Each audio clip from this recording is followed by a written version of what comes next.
I call the Economic Development, Finance, and Policy Committee to order. First up, can I get a motion to approve the minutes from April 3rd, 2024? So move. Thank you, Representative Chair Zhang. Chair Zhang moves approval of the minutes for April 3rd, 2024. Any additions or corrections from anybody?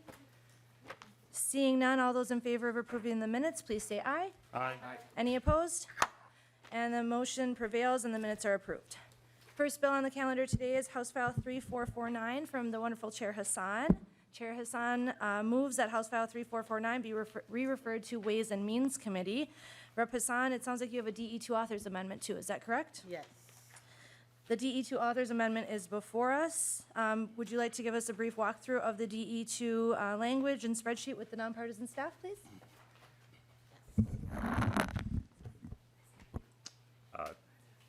Chair and members, for the tape, Ken Savory, nonpartisan fiscal analyst. I'll be taking you through the spreadsheet, including your packets today. You'll see a timestamp on the upper right-hand side of 2:39 p.m., 4:13. And then we'll be speaking today directly from columns P, Q, R, S, T, and U. Those are the changes in the DE amendment before the committee.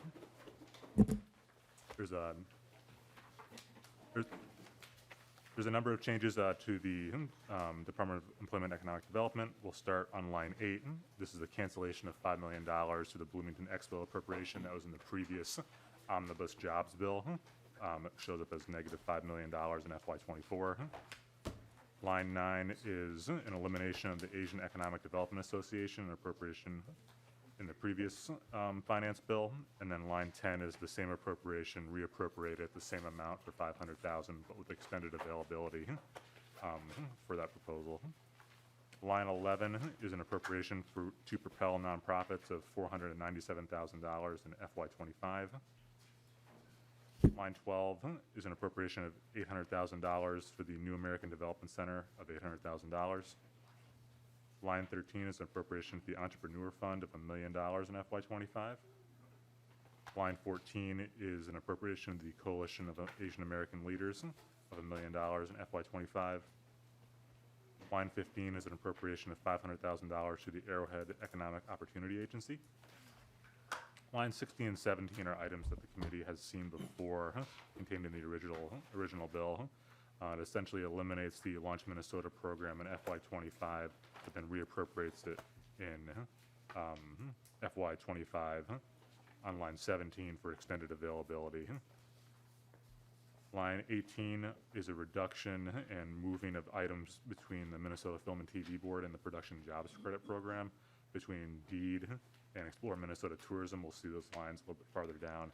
But on Indeed, it shows up on line 18, the Minnesota Film and TV Board appropriation being eliminated, and that is a cost of negative $325,000 in FY25, and that carries forward each year into the tails. Line 19 is a similar item related to the Minnesota Film and TV Board, the Production Job Credit Program, and that's negative $500,000 in FY25, 26, 27. Moving on to items related to Explore Minnesota Tourism. Line 25 is an appropriation for the Explore Minnesota Film Office. That's $725,000 in FY25, and then $525,000 in FY26 and 27. Line 26 is reappropriation of the Film Production Jobs Program, Explore Minnesota. That is $300,000 in FY25, and then $300,000 in each fiscal year thereafter. Line 27 is an appropriation to Kajug, which is $400,000 in FY25, one time. And then line 28 is an appropriation to the Minnesota Sports and Events for the World Junior Hockey Championships of $1 million, one time in FY25. Line 29 is an appropriation to the Special Olympic Games and be hosted in 2026. That appropriation is in FY25. And then line 30 is a reduction or elimination of the Bashara Cultural Celebration Grant in the previous finance bill in FY24, so that's negative $400,000. In terms of general fund summary, you'll see totals for the two agencies on line 34 and 35, all that reductions netting out. And line 38 is the total cost of the bill to the general fund, which is $997,000. Speaking directly to column R, is the combination of FY '24 and '25. As a reminder, the committee's target was $1 million, and $3,000 remains unallocated. Thank you so much for that. Next, oh, I'm sorry. We have more nonpartisan staff to go over the rest of the bill. I'm still kind of new here. I appreciate your patience. Please go ahead. Thanks, Madam Chair, members. I'm going to limit my comments to Article 1, the appropriations article, to note that on page 21, line 34, the A3 modifies allowable uses of a 2023 appropriation for the city of South St. Paul to allow them to use the appropriation for repurposing the 1927 American Legion Library to allow it to study options for repurposing the library. And then moving to Article 2, Section 1 modifies the Innovative Business Development Public Infrastructure Grant Program so that its grants don't need to be competitive. It sets the maximum amount for a grant at 50% of the cost of the infrastructure. It removes a provision allowing the Commissioner of Employment and Economic Development to waive eligibility requirements under certain circumstances. And Section 2 modifies standards for applying to the same program and requires an applicant to submit a resolution finding that it met the new standards. Section 3 adds to the Energy Transition Advisory Committee a representative of a school district facing revenue loss due to energy transition. Section 4 modifies the definition of partner organization for the purposes of the Small Business Assistance Partnerships Program to include tribal economic development entities. Section 5 allows up to 15% of the amount of a grant through the same program to be used on administrative costs. Section 6 modifies the Minnesota Expanding Opportunity Fund Program to allow funding for tribal economic development entities and community development financial institutions. It allows for fee-based loans, and it sets the interest rates for loans under the program to 10%. It also allows lenders to use using the program to keep an amount equal to 1% of each loan for administrative costs. Section 7 modifies the Minnesota Emerging Entrepreneur Program to allow funding for tribal economic development entities and community development financial institutions. It requires that the program be open to new applicants for every 2 years. It exempts preferred partners from requirements to get approval from the Commissioner of Deed to issue a loan. It requires decisions on loans from other partners within 20 days. It has a minimum 2-year period to receive 10% loan forgiveness and requires Deed to develop criteria for borrowers seeking loan forgiveness. It also modifies the maximum amount of micro enterprise loans and allows lenders under the program to keep an amount equal to 1% of each loan for administrative costs. Sections 8 through 12 all establish the Explore Minnesota Film Office within Explore Minnesota. Section 8 establishes the office. Section 9 transfers responsibility for administering the Film Production Jobs Program to the new office. And sections 10 through 12 all modify the film production credit to transfer responsibility for administering the program from the Film Board to Explore Minnesota Film. Section 10 also includes a change that would exempt commercials funded by the credit from a requirement that they have to display a logo promoting with Minnesota within the end credits. Section 13 increases the maximum grant amount per project for the Water Infrastructure Program with the Public Facilities Authority from $5 million to $10 million.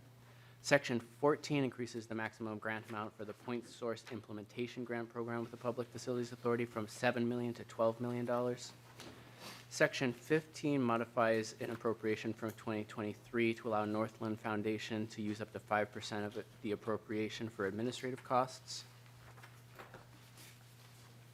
Section 16 modifies the Community Wealth Building Grant Pilot Program to allow forgiveness of loans to community business, and it allows for fee-based loans. Section 17 extends reporting deadlines for the Community Wealth Building Grant Pilot Program. Section 18 would provide special legislative authority to the City of Brooklyn Park in connection with the establishment of a development plan for a biotech innovation district. And Section 19 repeals a subdivision providing for how to prioritize applications for the Innovative Business Development Public Infrastructure Grant Program. Madam Chair, that concludes the walkthrough. Thank you so much to our nonpartisan staff, Ken and Justin. I appreciate that, and thanks for the flexibility there. Representative Hassan, do you have any comments, or would you like us to move to public testimony? Let's move to public testimony. Okay, thank you. So we will hear from our next testifiers. First up, we have Commissioner Verlick from DEED.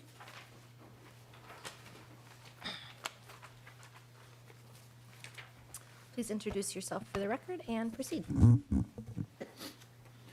Chair Hansen, members, my name is Matt Verlick. I serve as Commissioner of the Department of Employment and Economic Development and would love to provide some comments on the omnibus that you are considering, House File 3449. Wanted to say the bill contains investments in multiple programs and endorses policy changes that will empower the agency to continue our mission of empowering the growth of the Minnesota economy for everyone. I wanted to thank you and the entire committee for your partnership on this legislation. And if I may also take a moment of privilege to appreciate Chair Hassan for your work on this, everything in the committee, and everything over the course of the time that we've known each other, which predates my arrival as commissioner. Grateful for your service. Wanted to share support and gratitude for the 4 policy changes recommended by the agency, which will enhance the flexibility and effectiveness of our existing programs. These include extending the appropriation for Launch Minnesota until June 30th, 2027, to allow our Office of Small Business and Innovation to fully utilize the appropriation to support a thriving small business ecosystem in Minnesota. Refinements to IBDPI, making the program more responsive and providing clarity for applicants, innovative business development, public infrastructure. Expanding membership of the Energy Transition Advisory Council to more comprehensively represent communities impacted by changes in power generation. Allowing the Northland Foundation to access administrative funding for a program that's unique to their geography. And while we are supportive of this legislation, want to share a couple concerns as well regarding proposed changes to the Minnesota Expanding Opportunity Fund and the Minnesota Emerging Entrepreneur Program. We believe that the current structure for the Emerging Entrepreneur Fund, which opens the application process for the program every 5 years, balances the opportunity for new community lenders to participate with program stability and administrative efficiency. I should add, too, that what I'm sharing here is also in a letter to the committee, which maybe you already have, but just touching on some highlights of that. Mandating that DEED change the cycle from its current timeline of every 5 years to 2 years would present some problems for the agency and organizations enrolled in the program. First, it would trigger cancellation of existing contracts with the community loan providers and create new contracts that accord with the new 2-year timeline, presenting an administrative burden for staff at the community loan providers, as well as DEED staff. And I would note that I used to be at one of those community loan providers. And then DEED staff would need to be conducting vetting and oversight on lenders that would only have a limited amount of time to participate before then having to reapply. Lastly, I would like to flag concerns about changes to the Expanding Opportunity and Emerging Entrepreneur Funds that require DEED to provide a fee equal to 1% of every loan made under these programs. This would represent a transfer of funds from the small businesses that would be receiving these loans to the lenders, and these funds would come on top of interest payments or loan fees paid by the borrower to the lender. Our concern is that this change is out of line with the intent of these 2 important programs and would put additional strain on already limited lending resources. And in articulating these concerns, I want to emphasize that the Metropolitan Consortium of Community Developers has been an incredible partner in administering these programs for multiple years and in collaborating on the policy change contained in the bill. And I want to acknowledge the amount of work that went into crafting those reforms proposed by their work group, and that the intent of the change is to enhance the programs. But we remain in conversation with MCCD and are hopeful that we will find resolutions to these differences. And so with that, I would again thank the chair and all members for your longstanding partnership and support, and would be happy to answer any questions or engage my teammates who are with me as well. Thank you, Commissioner Verlick. Next up, we have Carrie Johnson with MCCD.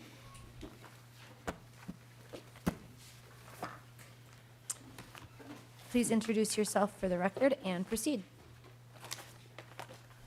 Good morning, Chair Hansen, members of the committee. My name is Carrie Johnson. I'm the Director of State Policy and Field Building at MCCD.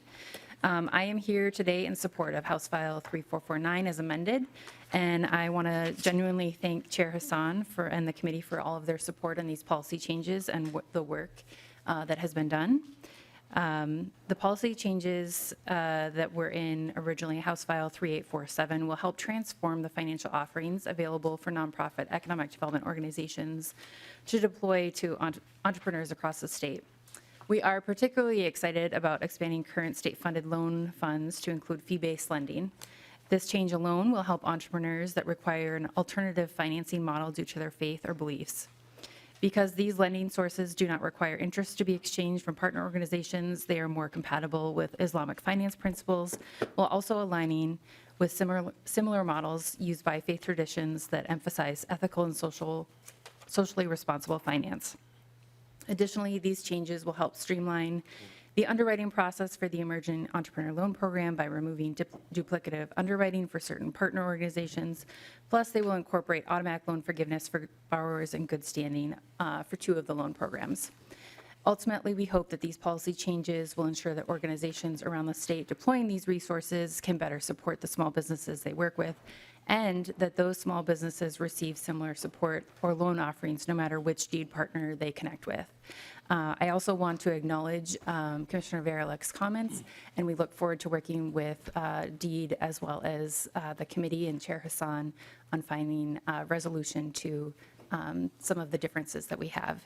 Thank you again for including these items in your bill. Thank you so much for your testimony. Now we'll move on to amendments to the amendments. We'll start with Representative Hassan and the A3 amendment to the amendment. Rep. Hassan, would you like to move and describe that amendment, please? Yes, Madam Chair. The A3 amendment is an author's amendment. It inserts language from a previously accepted amendment earlier in session regarding the South St. Paul Library appropriation from 2023. It reduces the appropriation for CAL and inserts a language from House File 2870, which was heard, I think, last year. Fortis capital appropriation for $300,000, and that it inserts the sunset for Launch Minnesota, which will sunset June 30th, 2027, when all the current appropriations will expire, and then it's a cleanup language for technical change to the Economic Development Program. Thank you, Chair Hassan. Any discussion to the A3 amendment to the amendment? Seeing none, all those in favor of adopting the amendment to the amendment, please say aye. Aye. Any opposed? Motion prevails and the amendment is adopted. Next, we have an A2 amendment from Representative Koznick. Representative Koznick, would you like to move and describe your A2 amendment? Thank you, Madam Chair, committee members. The A2 amendment is a small amendment that just provides some planning and programming to Southern Valley Alliance. It's a domestic abuse service center in Scott and Carver County, and they help provide victims of domestic abuse get resources and both safety and security, but also to continue to remain employed and provide economic activity. Thank you for that, Representative Koznick. Any discussion to the A2 amendment? Chair Hassan, would you have any comments on it? Thank you, Madam Chair, and thank you, Lead Koznick, for this amendment. I believe this puts us over with the budget that we have. I think our balance is only $3,000, while I want to note that this organization is a valid organization that does good work. And I want to work with you and figure out how we can make this work. But this $15,000 puts us over budget with our targets. So I'm open to conversations before the bill shows up in Ways and Means or on the floor. Thank you, Chair Hassan. Representative Koznick? Out of respect and deference to the chair, I can withdraw the amendment. I thought that we balanced it out on line 1.3 to be in balance, but is that not? If we could give fiscal staff on that. Thank you. It is a small amount, but I do want to work with the chair and Thank you, Representative Koznick. We'll see if our nonpartisan staff has a comment. Let them discuss for a moment. Chair and members, the amendment as drafted on line 1.1, on line 1.3 is the total for the appropriations. So this would put the total amount of the bill above the $1 million target. Lead Koznick. Thank you. Why don't we withdraw the amendment? We'll see how we can work with it. It is a small request, but do want to stay in balance. Thank you, Lead Koznick. The A2 amendment has been withdrawn. Representative Feist, did you have a comment? Yes, I just wanted to also say that Southern Valley Alliance is an amazing organization. I had the opportunity to tour them in February. So if this does work out, I think that'd be great. They're a great organization. Thank you, Representative Feist. Now we have the DE2 amendment before us as amended. Any further discussion to the DE2 amendment as amended? Seeing none, all those in favor of adopting the DE2 amendment as amended, please say aye. Aye. Any opposed? Motion prevails and the amendment is adopted. Now, House File 3449 as amended is before the committee. Representative Hassan, do you have any comments? Otherwise, we will go to member discussion. I want to I'll save my comments after member discussion and use it as my closing remarks. Thank you. Thank you, Chair. Any discussion to House 3449 as amended? Representative Katiza-Watun. Thank you, Madam Chair. And to Chair Hassan, it has been a privilege to serve on this committee and to serve with you for my term, 3 terms so far, and your 3 terms here at the legislature.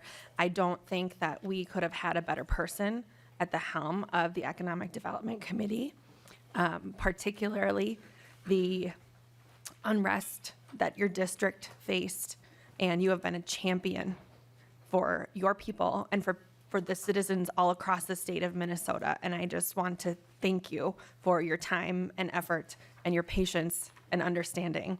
And it's been an honor.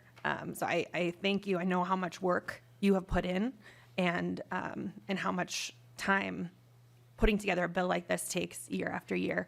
And I really appreciate it. I think that we've put together a terrific package to support folks all across the state. Thank you, Representative Katiza-Watun. Representative Feist. Thank you, Madam Chair. I just wanted to echo Representative Katiza-Watun to thank you so much for leading this committee. When I first signed up to be on this committee, I was like, that works with my schedule. That sounds good. But like most of my committees are like lawyer committees. But this has been inspiring in a way I didn't expect it to be. And I'm just really grateful that we've been so focused on investing in communities that have often been overlooked. So thank you so much for your leadership. Thank you, Representative Feist. Representative Igo. Thank you, Madam Chair. And I'm just going to kind of echo some of my colleagues. I want to thank you, Chair Hassan, for leading this committee. You've been a great one to work with and listen to multiple issues across the state. So I really want to thank you for that. Thank you to all of our staff that have also done a lot of great work, both sides of the aisle. It's been a very good committee we've had to work with. When it comes to the bill before us today, I want to appreciate some of the appropriations in there are scattered across the state, and you took a lot of consideration into that. I don't know if I'll be able to support the full language, but I do appreciate the fact that we looked at many issues and talked about many things. So thank you to the whole committee for the work we did. Thank you, Representative Igo. Representative Kozlowski. Thank you, Chair Hansen and Chair Hassan. I also am going to jump in and just love up on you and for your leadership. That as a first termer coming in, I knew I wanted to be on this committee as somebody with an MBA and really taking that holistic approach and being able to work under your leadership and your tenure has been something that has really been instrumental. And we came into this committee doing the land and the labor acknowledgement, and I really believe that in last year's bill and with this bill that we're bringing forward, we're really living through those values and braiding our communities together, whether it's here in the Twin Cities or out in the metro with the water infrastructure and the film and supporting our entrepreneurs and workforce and childcare, just so many issues that we know are so interconnected. And I just want to say that nobody will be able to replace your shoes, but we're just going to continue to carry on in your legacy, and that's how we're going to do right by you. And as Ojibwe people, we say, Mindamuyen or Ogima Kwe is like that warrior woman, that one that holds all things together. And really stands in the gap. And so thank you, and we're going to continue to do that, to connect the dot and make sure that Minnesota is really the best place to raise our kids and work and live and play, and make sure that it means that it's for all of our community. So thank you. Representative Breyer. Thank you, Madam Chair, and thank you, Chair Hassan. You all know I only spent 1 year on this committee and really appreciated the opportunity to join it. And I want to thank you for the work you've done, whether, before I was on the committee and then working with your leadership. You've done so much for our state, and I just wanted to thank you. Any others? Would you like to go last, Representative? Sure. Representative Smith. Thank you, Chair, and once again, thank you to Chair Hassan. What members have said on both sides of the aisle here, I just want to echo again and just add to that chorus. As a new member who came in and had a lot of questions, and you're always learning at this job, especially when you're new at this job, you're learning quite a bit, and you have been so welcoming, and whether it's on the floor, whether it's here, whether it's in the halls of this building, and it has been a wonderful pleasure to serve with you. We're sad to see you go, but wish you the best wherever that may be, and truly thank you so much for what you have taught me personally, and I think us as a committee as a whole. Representative Kozik. Thank you, and Madam Chair, I can't outdo your colleagues, their sentiments, but it's been a pleasure to work with you and be the lead, and you have been a good chair. Be proud of the work that you've done and the representation that you've done for your community, and we wish you the best. But this isn't the last stop anyway, so we'll say more on the floor. Thanks. Chair Zhang. I'll just keep it short. I'm going to miss you. Thank you for that. Representative Hassan, any further comments on your bill? All right, y'all are going to make me cry here. Thank you. Thank you, everyone, for, being part of this great committee and your contributions. We, sometimes disagree, but we have respectfully disagreed with each other. And I will say this has been, as a first-time chair, I was very nervous. But it has been, an eye-opening for me to learn from people who have different perspectives than I do, who come from different communities. I come from an urban community that has been through a lot. I was trying to explain to somebody why I'm leaving the legislature, and I told them, I was like, I got elected in 2019. In 2020, COVID hit. Right after COVID, George Floyd was killed in my district. The civil unrest happened. All the businesses in my district were destroyed. I don't even know how I made it. Yeah.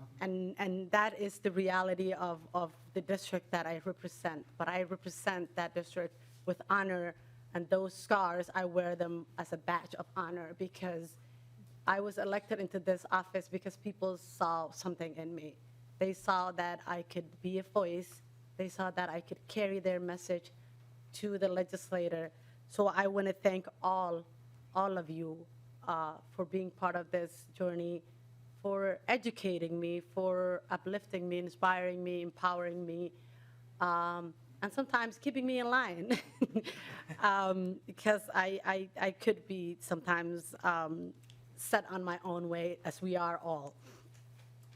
We started this committee last year with land and labor acknowledgement, and the reason we did that was to remind us that even though, we have skeletons in our closet from the past, that the past is still haunting us, that the reason why we have inequities today is because somebody was intentional about creating barriers. Somebody was intentional about creating inclusive process for some groups and exclusive process for others. That's why we have the disparities we have. Minnesota today leads the nation in the highest income earners, household income earners, and then still leads the nation in disparities, racial and ethnic disparities. And we have to be intentional about doing this work. We have to use radical accessibility, whether we look at, disability, whether we look at race, whether we look at, gender, whether we look at, poverty. Poverty is, a real problem in this state across, whether it's urban or rural or suburbia. I have served 6 years in housing, and I was intentional about serving in housing 6 years, the whole 6 years I've been here, because my district has encampments all over. And I used to volunteer in some of the homeless shelters. I take the time to talk to people, and I will ask them, where are you from? Some of them will tell me places that I don't even know. And I'm like, why are you down here? Because there are no services in my district. There are no services in the county that my family lives. So the best option is for me to come down here. So why am I sharing that? I really want to, ground us in the idea that disparities exist, whether you're from Edina, Minneapolis, or Rep. Igo, where are you from? Hibbing, Minnesota. I should know that. But I'm sharing this with you because it's a reality in our communities that, while there is some progress in Minnesota, that we are leading the nation in some ways, we also have some real inequities. The bill before us today touches on, everywhere in the greater of Minnesota. We are serving people everywhere because I truly believe in inclusive process, an inclusive society, and I believe that Minnesota can lead the nation in progress. If I don't tell you some inequities and some problems and numbers, and that won't be true to myself. So I'm going to share. I'm going to ground us in some data that I ran across the other day. In Minnesota, business ownership among Native American, Black, and Brown people are increasing at a rapid pace. But by building wealth through entrepreneurship, the state's racially and ethnic diverse entrepreneurs could potentially reduce racial and ethnic gaps in income and wealth. However, Native Americans, Black and Brown people are still underserved among business owners relative to their share of the state's adult population. With redlining, biased lending practices, and many more barriers, we still have too many hoops for our businesses, small businesses to jump through. I can say that the work that we did last year make a dent on those inequities, but we still have a lot of work to do. We have to be intentional about our work, and we have to use radical accessibility to remove all barriers for our small businesses, especially small businesses from Black and Brown and Indigenous people. We will also need to continue to look at the trends in data. I love data. And what I love about data is that data tells a story if you're watching and paying attention. We have to do better as Minnesotans, and we have to tell our people, our communities across the state that we should do better. I want to thank each and every one of you. I want to thank our nonpartisan staff. And I'm going to forget names if I don't look at my... I want to thank, Dave Sullivan, our DFL researcher. Thank you for all your work and all your input and your guidance, because you've been doing this work for so long. I want to thank our GOP researchers. I know Ryan Wiskirchen is not with us anymore, but Justin Brill is with us. Thank you for all your work. Thank you to Justin Cope, Anna Shalene from House Research, and then Kent Savory from House Fiscal Staff. Thank you for all your work. You guys make us look better than we are. Thank you, Elijah, for putting up with me. Thank you for, it's not, you guys, it's not easy to put up with me. Thank you for, reminding me things, keeping me in line, and thank you to our great and amazing committee administrator. And sorry if I text you late at night sometimes to just ask you something that I just remembered and I don't want to forget. And thank you, our page, Natalie Wafra, for all the work that you have done. I don't know where our page is. Thank you to Minnesotans across the state who came and reminded us about their priorities, about their communities. There is one young woman, I remember, Abigail, who came to us, and I think she captured all of our heart when she was talking about the importance of Special Olympics.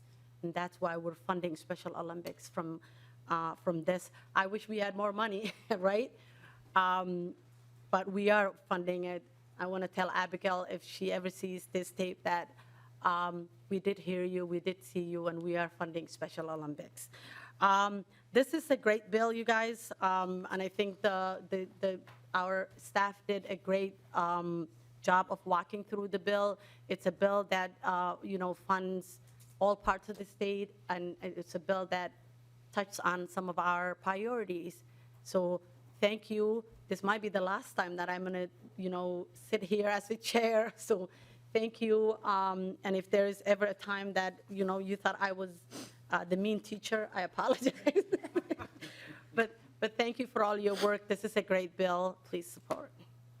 Thank you, Chair Hassan, and thank you to all the committee members and to all of the staff. I'm just going to take a bit of chair privilege right now to really acknowledge how lucky and blessed the state of Minnesota is to have had your leadership and to get the opportunity to have learned from you. I don't know how you managed to mentor so many people in your time here or inspire so many people, but you really led us to a fight, to learn how to fight for a world where too many people have been left out. And modeling how to lead an inclusive fight for equity in this state is exactly what we needed. And we have you to thank for that. And I'm really grateful for you. I know that combating these disparities is going to be the key to creating the brighter future that you've inspired and the vision that you've left us with. And so we really thank you for that. And I know I will never be the same without your mentorship. And so thank you. I appreciate that a lot. I know I'm going to miss you a whole lot. So with that, Chair Hassan renews her motion that House File 3449 as amended be re-referred to Ways and Means. All those in favor, please say aye. Aye. Any opposed? No. And with that, the bill is on its way. The motion prevails. Any final comments from the wonderful Chair Hassan today? Nope. Thank you. Thank you for all your work, and thank you for the wonderful words that everybody shared. Thank you. And with no further business on the agenda, we are adjourned.